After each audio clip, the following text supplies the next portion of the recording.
just feel like sighing all the time.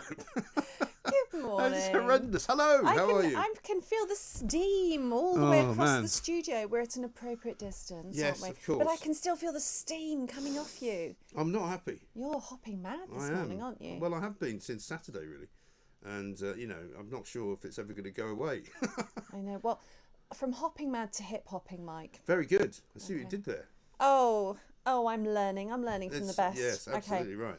So you've got a rap song for us. Well, I have listened to these lyrics, and so must you. Vaccines, just a little jab. Don't worry, mate, it's not that bad. Small price to pay for proven protection. That could save your ass from a COVID infection. Yeah, science has done it again. Great. A new solution to the mess that we're in. Defend ourselves from known mutations. Party sensations across the nation. Should I be doing this kind of in the background? If you want to be as tragic as the Science Meets Hip Hop ad to promote the vaccine that's just come out in New Zealand, it's a thing to behold. It is really funny. During this whole debacle, this nearly 2 years of total craziness we've had, there are some moments where tragedy meets comedy, and you've got to laugh. You've got to laugh, and you've got to take your moments to satirise and mock mercilessly where you can. It's one of the few tools that we have to remain sane, is just to make fun of them. I know. And so this is New Zealand yet again leading the way in sort of COVID madness. It is a bit crazy. Now, I can't read all the lyrics because although I'm not going to call this good hip hop, in the tradition of hip hop, it uses words that we, decent people, may not utter upon commercial radio. Right. But it's actually quite sexualized. This hip hop claims that the Delta variants can affect your penis and your sexual satisfaction. I see. That's not the language it uses. It's somewhat more colourful. Right. And I don't think you'd want me to say it on air. And how do they know that, by the way? Sorry to ask a pertinent question about the actual facts of the case. I mean, how do they know that? I've never heard this. I mean, even Chris Whitty hasn't said that.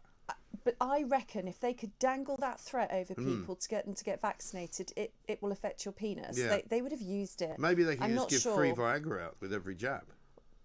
Well, it's all Pfizer. It's all Pfizer. Same company, right? Could be like buy one, get one free. There you go. But some of the language I can read. So get your spot. That's in the vaccine queue. So get your spot. It will make you hot. No, it won't. I think I can say this. Give me that shot, bro. Stick it in me.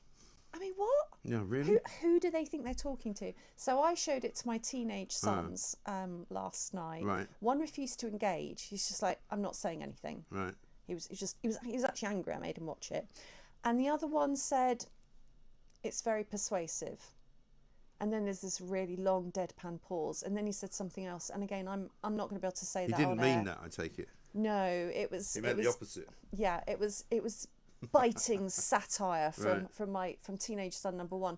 Then he said something else that we can't say on air either. But basically, he thought it was very cringy, and he said, "Who's it aimed at? 5-year-olds?" And it's like, "No, sweetheart, listen to the lyrics. Yeah.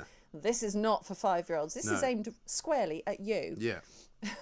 Teenagers. Yeah. Have you got a clip of it? I think we should punish everybody. I think we should play it. Yeah. We should make everybody watch it because I had to. All right, let's have a look at it.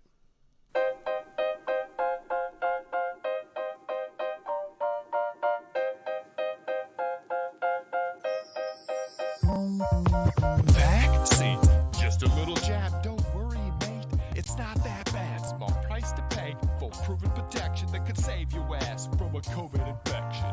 Yeah, science has done it again. A new solution to the mess that we're in.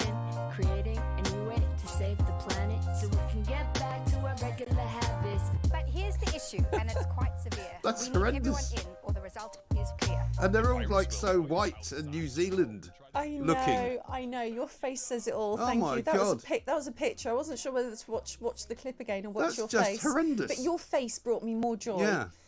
I mean, and they're geeks as well. Total geeks. They're genuine scientists. And I mean, look, to be fair, I am laughing at it and I'm taking my mirth where I can. But they're trying to do a good thing. I get that. They're trying to do a good thing. But it's so misplaced. And I think quite often, there'll be a behavioural scientist behind that, I promise you. Yeah. So they just don't get it because they don't get young people. They don't. They're the kinds of people who don't go to parties. Right. And you know they love lockdowns because their lives can be justifiably sad, you Yes. know, and they don't really get how to talk to young people. That's I mean, it's funny. And they think, oh, that's it's only I going to work know. on a comic level. We'll do a rap song, and it's like, yeah, but you look like an idiot and a moron. Somebody who's trying to do something you don't know how to do. I know. You can't just put like dark glasses on and do that, and everybody thinks you're a rapper. I know. You know.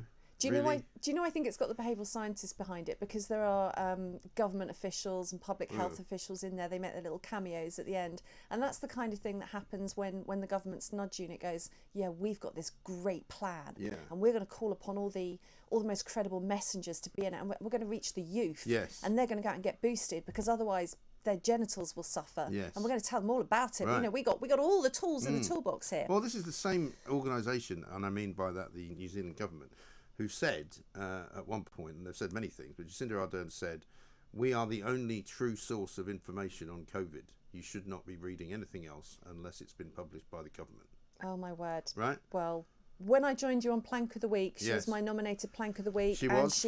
she won. So I think we might be entering her again, as it were. I think you should because- bear this in mind for your next show, Mike. Absolutely right.